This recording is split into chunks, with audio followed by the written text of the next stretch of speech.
Hi, and welcome back, or perhaps welcome for the very first time. I'm Esther Bangura, your host, and today we're kicking off with a story that I've never shared before.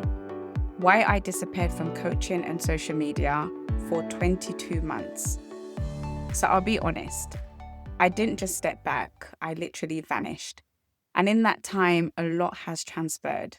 I got re-diagnosed with ADHD, navigated fibroids, and oversaw a full home renovation, returned to uni, and spoiler alert, I discovered myself in the process.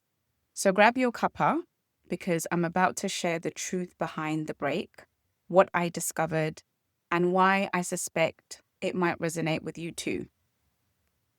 If I had to encapsulate those 22 months in just one sentence, it would be, I found myself.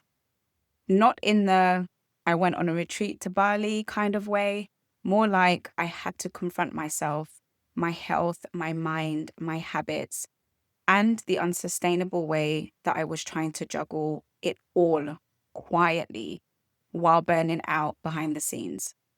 For years, I was running a business, working and caring for family, and very much people pleasing my whole way through life. My health was neglected, my personal goals perpetually postponed.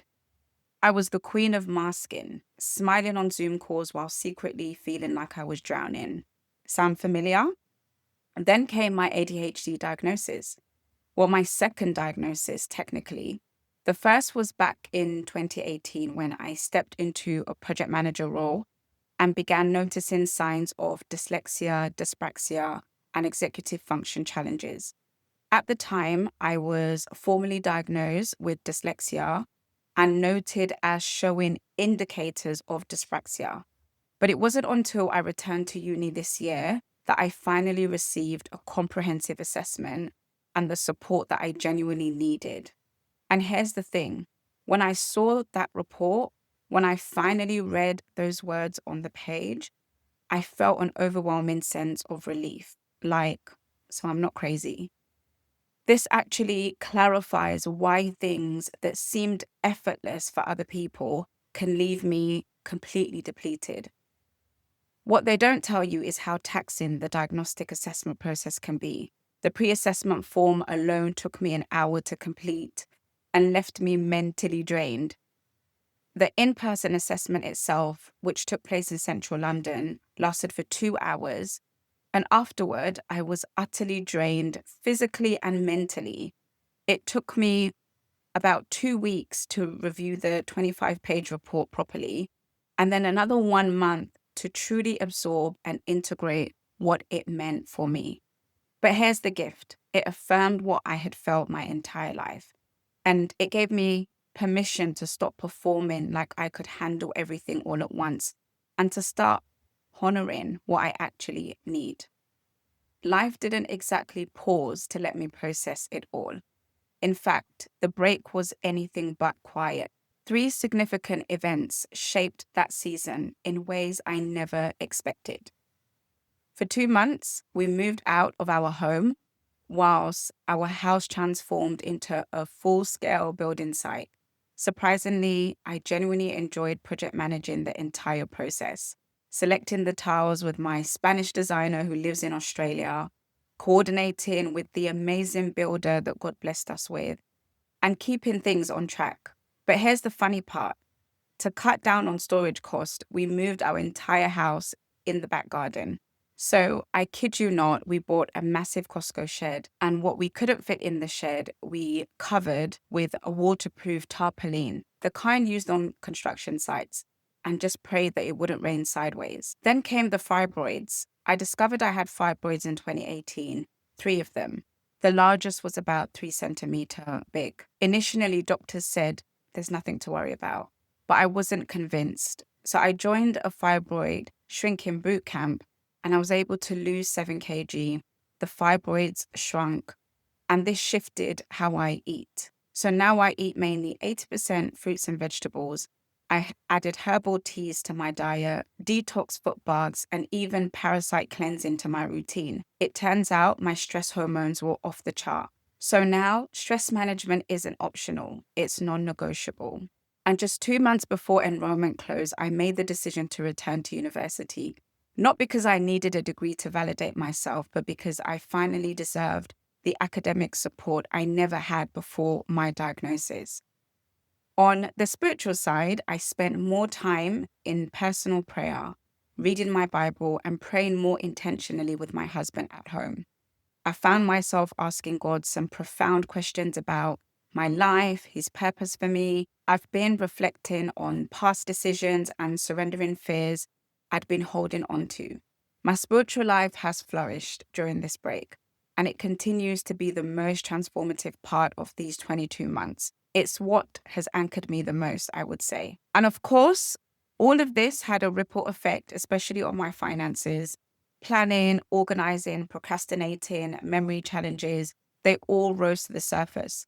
Not because they were new, but because I was exhausted, burnt out, and overwhelmed from constantly masking it all. I had too many triggers hitting me all at once, and it forced me to pay attention. I knew I couldn't keep going like this. When I was stressed, I'd spend emotionally. Procrastination cost me late fees and bank charges, the dreaded ADHD tax, which I hadn't even heard of until my diagnosis. Things like forgetting to pay bills, delaying simple tasks like transferring money between accounts, even when the money was there, or putting off that one call to cancel a direct debit. The list goes on. And guess what? This time, discipline didn't work.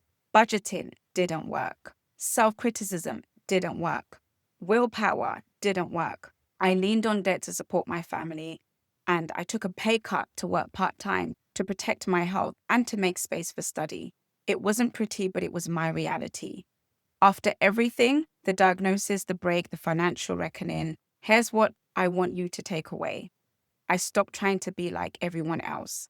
I finally embraced the fact that I need to do life on my own terms, one goal at a time, systems that actually align with how I work, health first, no more burning myself out just to appear like I've got it all together, emotional regulation, self-care, rest, doing the things I genuinely want to do, letting go of fear, and learning to trust God more. And guess what? It's working. I'm back on track with my financial goals. I'm gaining control of my spending and actively reducing my debts. I've paid off debt before, but now knowing that I have ADHD has empowered me to re-strategize, to do it in a way that complements how my brain works. I'm staying debt-free by addressing the emotional drivers behind my spending, not just the numbers. And maybe that's you too. Maybe you've been putting off health, your peace, or your personal goals on hold because you're busy holding it all together for everyone else and not for yourself. If that's you, then you're not alone. Being an adult diagnosed neurodivergent can feel isolating. And if you pair that with financial management, and it's like navigating a dry desert with no map. That's why I decided to reignite this podcast to help someone out there. And if it's just one person, know that you're not alone. You can live a thriving, purposeful life, even with dyslexia, dyspraxia, and ADHD. So if you're curious about navigating life after a late neurodivergent, dyslexia, dyspraxia, and ADHD diagnosis, and you're ready for a deeper support, tune into this podcast. If you're not already subscribed, do subscribe. So until next time, remember, you can live a thriving, purposeful life, even with dyslexia, dyspraxia, and ADHD.